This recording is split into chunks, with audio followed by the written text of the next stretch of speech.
இவங்க வந்து பாலனிஷா, பாலனிஷாவோட அம்மா. அடுத்து இன்னொருத்தவங்க பேர் என்ன? நித்யா. நித்யா. ஆமாம். 2 பேரோட அம்மா. இவங்க வந்து இவங்க 2 பசங்களும் போல்வாட்டில் நேஷ்னல் லெவலில் ஒரு பொண்ணு போல்வாட்டில் ஜெயிச்சு எஸ்ஐ ஆயிடுச்சு. அதை பற்றின கதையை எப்படி அவங்க ஆரம்பித்தாங்கன்றத சொல்ல போகிறாங்க. சொல்லுங்கள். நான் ஒரு சின்ன விவசாய குடும்பத்தில் சேர்ந்தவங்க. நான் அப்படி ஆடு மாடு ஓட்டி வரும்பொழுது 100 நாள் வேலை பார்க்கும்பொழுது சாரை பார்ப்பேன். அப்போது என் பிள்ளைங்கள்லாம் ரொம்ப சின்ன பிள்ளைங்களா இருக்கும். எனக்கு சின்ன பிள்ளைலேருந்தே போலீஸ் ஆகணும், என் பிள்ளை போலீஸ் ஆகணும்னு நான் நினப்பேன். அதுக்கு வந்து காரணமாக இருந்தார் எங்கள் சாரு. நான் சாருன்னு சொல்ல முடியாது, எனக்கு வந்து அண்ணன் மாதிரி. அப்போ வந்து அவர் பண்ணிகிட்டு இருப்பார், நான் ஸ்கூலில் கூட பண்ணலை. பண்ணிகிட்டு இருக்கும் பொழுது நான் வரும்பொழுது அவங்க வந்து தாண்டிட்டு இருக்கிறத பார்த்து எனக்கு தாண்ட வரும். நான் வந்து நினச்சேன், நம்ம பிள்ளை இது மாதிரி தான் வளர்த்து விடணும், நம்ம இப்படி தான் இருக்கணும். இது மூலமாக நம்மளை வளர்த்து விட நம்ம அம்மா அப்பா வந்து அப்போ வந்து விவசாயத்தில் கம்மியாக இருந்ததுனால நம்ம பிள்ளைய நம்மளுக்கு பொண்ணு பிறந்தா வளர்த்துடணும்னு நினச்சேன். அதே மாதிரி அந்த சார் காரணமாக இருந்தார். அதை பார்த்து நான் அவர் இல்லைனாலும் நான் வந்து கிரௌண்டாவை பார்த்துட்டு போவேன். எனக்கு விளையாட ரொம்ப பிடிக்கும். அதே மாதிரி என் பொண்ணை படிக்க வச்சேன். எல்லாம் தமிழ் மீடியம் தான், 3 ஸ்கூலுமே தமிழ் மீடியம் தான். என் வீட்டுக்கார் வந்து உடம்பு முடியாத ஆள். அதை வச்சுக்கிட்டு நான் படிக்க பார்த்துக்கிட்டு சாரை வந்து பார்த்துட்டே வரது கொண்டாந்து விட்டுட்டு முதல்ல ஸ்கூல் போவியோ போகலையோ, நீ வந்து விளையாடணும், நீ போலீஸ் ஆகணும், நீ எஸ்ஐ ஆகணும் அப்படின்னு நான் சொன்னேன். அதே மாதிரி என் பிள்ளைய வந்து 3:30 மணிக்கு மேலே நான் தூங்க விட மாட்டேன். எதுவும் ஆயிருமோ என்னமோ அப்படின்னு சொல்லிட்டு படிக்கிறதுலேயும் இருப்பேன். தண்ணி என்னால் வந்து டிகாசம் கூட வச்சு கொடுக்க முடியாது. என் பிள்ளை தண்ணியை பச்சை தண்ணி குடிக்கும், குடிச்சிட்டு என்ன கூட எழுப்பாது. ரொம்ப பரவாயில்ல, கஷ்டம் புரியுது. என் பிள்ளை தண்ணியை குடிச்சிட்டு படிக்கும். படித்ததுனால அந்த சார் வந்து வளர்த்து விட்டு அப்புறம் அவர் தான் சொன்னார், சேலத்தில் வந்து மாதிரி இருக்குமா, நீ போய் பாருமா அப்படின்னு சொன்னார். அப்புறம் என் பிள்ளை போய் பார்த்துட்டு அவர் சொன்னதுக்காண்டியாதும் கொஞ்ச நாள் கஷ்டப்பட்டுச்சு. நானும் போய் என் பிள்ளை கூட இருந்துட்டு எல்லாமே பார்த்து கேட்டு வச்சுட்டு இருந்தேன். அப்புறம் சார் சொன்னார், நான் உன்னை மத்திய கவர்மெண்ட் தைக்க போக சொல்லுவேன். அந்த சார் பிடிச்சிக்கிட்டாரு. கோல்வாட்டில் என் பிள்ளை டெய்லி போயிருந்து நான் அதுக்கு உற்சாகப்படுத்துவேன். அது மாதிரியே வந்துக்கிட்டு இருக்கும்னே அப்புறம் ஒரு போல் ஒடிஞ்சு போயிடுச்சு. அப்போ நான் அந்த கிரவுண்டுக்கு எந்த கிரவுண்டுக்காக இருந்தாலும் நான் முன்னாடி போயிடுவேன். சாப்பிட்றனோ சாப்பிட்லையோ டக்குன்னு நான் கிரவுண்டுக்கு போயிடுவேன். நான் ட்ரெயினை வந்து இதில் தான் பார்த்தேன், படத்தில் தான் பார்த்தேன். அதை நான் பார்க்கணும்னு எனக்கு ஆசை. அது வந்து எங்கள் சார் வந்து அது மூலமாகவே நான் அனுப்பிச்சி வச்சார். அப்புறம் ஃப்ளைட்டில் போனீங்க? இது அசாம் போனேன்.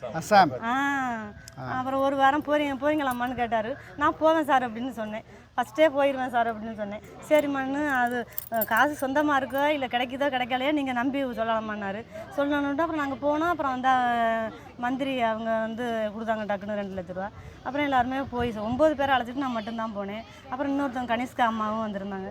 அப்புறம் நல்லா உற்சாகமாக இருந்துச்சு. போய் சுற்றி பார்த்தோம். அப்புறம் அந்த ஊர்லேயே வந்து பெரிய ஹோட்டலில் தங்கியிருந்தோம். இன்னும் 4-5 பிள்ளைங்களுக்கு கொரோனா சீசன் இப்போ மஞ்சப்பொடி வாங்கிட்டு வந்து பாத்திர கடையில் போய் ஜாமான் வாங்கி எல்லா பிள்ளைங்களுக்குமே நான் கஷாயம் வச்சு கொடுத்தேன். அப்போ எனக்கு அந்த பிள்ளைங்களோட ஆர்வம்லாம் எனக்கு ரொம்ப பிடிச்சிருந்துச்சு. எங்கே போனாலும் இப்போ அந்த விளையாட்டை தான் தேடும் என் கண்ணு. எங்கே போனாலும் நம்மளும் அது மாதிரி தவணும், அது மாதிரி ட்ரெஸ்ஸு போட்டுக்கணும் அப்படின்னு எனக்கு ஒரு எண்ணம்.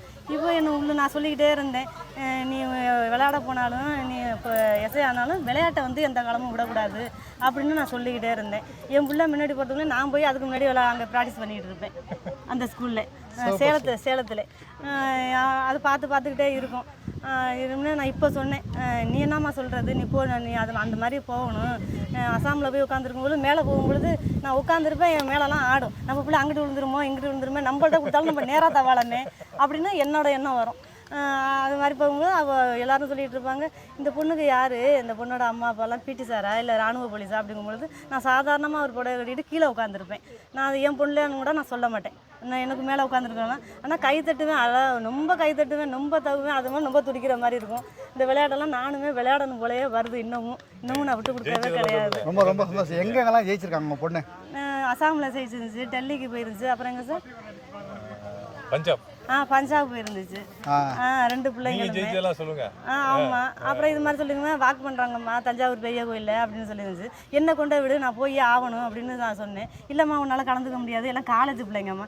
காலேஜ் பிள்ளைங்களா இருந்தாலும் நீ சொல்லு, நான் போய் ஆகணும், நான் முடியலையோ நான் போய் ஆகணும் அப்படின்னு. என்னை சுற்றி தான் கேமரா வந்துச்சு. 12,000 பேர் கலந்துக்கிட்டதில் வந்து இந்த வாக்கில் வந்து எந்த இதுவுமே இல்லாமல் இப்படியே தான் போயிருந்தேன். எல்லா பிள்ளைங்களும் இப்படியே ஓடி இருந்துச்சு, நான் மட்டும் அந்த ரூல்ஸை கடைப்பிடிச்சேன். ஆமாம், கடைப்பிடிச்சிட்டு போகும்பொழுது அந்த பிள்ளைங்கள்லாம் சொன்னிச்சு, அவர் இன்னொருத்தர் உங்கள் மாதிரி ஒருத்தர் இருந்தார், அவர் என்னை ஃபாலோ பண்ணிகிட்டே இருந்திருக்கிறார். நான் களைச்சி போய் உட்காந்துட்டேன். 7 ரவுண்டு போனோம்னா நான் மட்டும் 9 ரவுண்டு போயிட்டேன் அந்த பிள்ளைங்களோட. போகும்பொழுது என்ன பண்ணேன்னா சாதாரண செருப்பு தான் போட்டிருந்தேன். மறு ரவுண்டுக்கு வரும்பொழுது கிடைக்க செருப்பையும் எடுத்துகிட்டு ஓடிட்டேன். அதையும் பார்த்துருக்காரு. ஏமா செருப்பு எடுத்துகிட்டு போனேன்னு சொல்லிட்டு எனக்கு 600 ரூபாய்க்கு செருப்பு எடுத்து வாங்கி கொடுத்துருந்தாங்க. ஆமாம், செருப்பு ஏமா செருப்பு எடுத்துகிட்டு போனீங்க, மறு ரவுண்டு வருவேனா வரலே தெரியலை, நான் இப்படியே பஸ் ஏறி போயிடுவேன் அப்படின்னு சொன்னேன். அப்படியாம்மா அப்படின்னு சொல்லிட்டு அங்கே நின்று ஃபோன் பண்ணார். அப்புறம் எனக்கு வந்து ஒரு 600 ரூபாய்க்கு கீழ் செருப்பு வாங்கி கொடுத்தாரு. அவர் வாங்கி கொடுத்துட்டு அப்புறம் 10,500 அப்படியே எனக்கு கொடுத்துருந்தாரு. First prize 10,000. 22 வயசோட வந்து 42 வயசு கம்பேர் பண்ணி அந்த பிள்ளைங்களோட முன்னாடி ஓடிட்டேன். கேமரா வந்து பெரிய தஞ்சாவூர் பெரிய கோயில், ஒரு விவசாய குடும்பம். விவசாய குடும்பம், வசதிகள் கம்மியாக இருந்து ஒரு 2 ஸ்போர்ட்ஸ் போல் வால்டர் ஒன்று உருவாக்கி அதில் ஒரு பொண்ணை எஸ்ஐ ஆக்கி. ஆமாம், எவ்வளோ கஷ்டப்பட்டிருப்பீங்க. கண்டிப்பா. சாரோட பங்கு என்னவா இருக்கும்னு நினைக்கிறேன்? எல்லாமே அவரோட பங்கு தான். என்னோட பங்கு நான் சுமந்தது மட்டும்தான், பாக்கி எல்லாமே அவர் தான். அவரை மட்டும் தான் நீங்க. ஆமா, நான் வந்து 10 மாசம் மட்டும் தான் வயதுல சுமந்தேன், பாக்கி எல்லாமே அவர் தான் சுமந்தது. நான் சும்மா அவரை வச்சு தான் நான் வந்தேன். எனக்கு என்னன்னா தெரியவே தெரியாது. ரொம்ப நன்றி. ஸ்கூலே வரல, அங்க சோளங்கல்ல நாங்க படிச்சுட்டு இருக்கும்போது ஸ்கூல் சார் வந்து விளையாண்டுட்டு இருக்காரு. என்ன அப்போ பார்க்கும்போது எனக்கு உயரமா இருந்தாரா, என்ன ரொம்ப உயரமா இருக்காரு அப்படின்னு எனக்கு ஒரு அலர்ஜி ஆச்சு. பார்க்க இப்போ எனக்கு எதுவுமே தெரியல. நார்மலாக என் வீட்டில் ஒரு ஆள் மாதிரி ஆகிட்டு, என் வீட்டில் ஒரு ஆள் மாதிரி ஆகிட்டு, ஒரு தண்ணி கீழே விழுந்துட்டாலும் சார் கீழே விழுந்துட்டு, ஏமா உங்களுக்கு வேறு வேலை இல்லையா, தண்ணி கீழே விழுந்தா எடுத்து வைங்க, எல்லாம் அப்படியே போட்டு போங்க அப்படிம்பாரு. அது எனக்கு சந்தோஷமாக இருக்கும். ரொம்ப ரொம்ப ரொம்ப சந்தோஷம், ரொம்ப சந்தோஷம். 3:30 மணிக்கு மேலே தூங்கினாலே எனக்கு பிடிக்காது பிள்ளைகள். நான் என் வீட்டுக்காக தூங்கினாலும் சரி, நானும் தூங்க மாட்டேன். இன்றைக்கி 3 நாளாக அவர் வந்து சொன்னார், ஒரு ஆடு சேர்த்து வாங்கிட்டோமே, ஒரு ஆடில் கறி போனால் அங்கே போனாக்கா 10 பேர் பொம்பளைங்க இருந்தாங்க ஆடு அங்கே போனது. அது வந்து அந்த பாட்டி அந்த வேலை சொல்லுது, அந்த தாத்தா அது மாதிரி சொல்கிறாரு, உங்களுக்கு காசு தானே வேணும், எல்லாத்தையும் வாங்கிட்டு போங்க அப்படின்னு சொல்லிட்டு காசை கொடுத்துட்டு வாங்கிட்டு வந்துட்டோம். இங்கே வந்து பார்த்தாக்கா யாரும் 1000 ரூபாய்க்கு கூட மதிக்கல அந்த ஆட்டு. காசாகவே போச்சு. இது காசு உலகமாக இருக்குது. நான் என்ன நினைப்பேன், நம்ம வந்து ஒரு லாரி ஃபுல்லாக காசு இருக்கணும், எல்லாருக்கும் கொடுக்கணும், நம்ம 10 காசும் கூட தண்ணி கூட குடிக்கக்கூடாது. ஏன் எங்கே போனாலும் காசுன்னு கட்டிட்டு அழுகுதுங்க அப்படின்னு நான் நினச்சிக்கிட்டு இருக்கேன். லாரி ஃபுல்லாக உங்களுக்கு காசு வேணும், அது எல்லாரும் கொடுக்கணும். ஆமாம், அது கொடுக்கணும். அரசியல் நல்லா தெரியும். அந்த ஆடு வந்து நான் ஆடு மாடு கோழி குஞ்சு எல்லாத்தையும் பார்ப்பேன். அந்த ஆடு 4,000 ரூபாய்க்கு மேலே போகாதுன்னு எனக்கு நல்லா தெரியும். அப்புறம் பார்த்தா 4 பக்கம் காசு முன்னே, உங்களுக்கு காசு தானே வேணும், கஷ்டப்பட்டாலும் பரவாயில்ல அப்படின்ட்டு கொடுத்துட்டு வந்துட்டோம் ஆட்டை. அருணும் அந்த பையன் தான் கொடுத்தாங்க. 2 ஆடு 2 ஆடு. ஒரு ஆடு சமைக்கவே இல்லை, ரொம்ப குட்டியாக போச்சு. அப்புறம் வாங்காமல் வந்துட்டாலும் எனக்கு இந்த மாதிரி தெரியல, எல்லாரையும் இது பண்ணி மைக்க நாள் வாங்க போகிறது அப்படின்னு சொல்லிட்டு அப்புறம் அந்த முத்துலட்சுமியோட வீட்டுக்காரர் போய் இன்னொரு ஆடு வாங்கிட்டு வந்தார். ஒரு ஆடு மட்டும் சூப்பராக வாங்கிட்டோம். அது மட்டும் விலைக்கு கச்சிதமாக அது வாங்கினோம். அது சூப்பர். யாரு? நான் ஒரு சின்ன துரும்புங்க, சின்ன துரும்பும் பல்லு குத்த வருங்கிற மாதிரி அவர் வந்தார். அப்போ சொல்லிட்டு இருந்தாங்க, இந்த சார் சொல்லியிருந்தார், முதல் எனக்கு தான் சொல்லுவார். சொல்லும் பொழுது இந்த மாதிரி அமெரிக்காவிலேருந்து வர்றாரு, நல்லா நிறையா நம்ம பொருளெல்லாம் எல்லா பொருளும் வாங்கி தர போகிறாரு, நீங்கள் வாங்கம்மான்னு சொன்னார். நீங்கள் என்ன சார் சொல்கிறது, என் காதில் விழுந்தாலும் நான் வந்துடுவேன் ஆட்டோமேட்டிக்காக, அந்த என் கால் வந்துக்கிட்டே இருக்கும் அப்படின்னு சொல்லிட்டு வந்தேன், பார்த்தேன். அப்போ நல்லா பசுமையாக இருந்தார். சரி, நல்லா செய்ய போகிறாரு, நான் இதான் முதலடி நம்மளுக்கு வந்திருக்கு அப்படின்னு நினச்சேன்.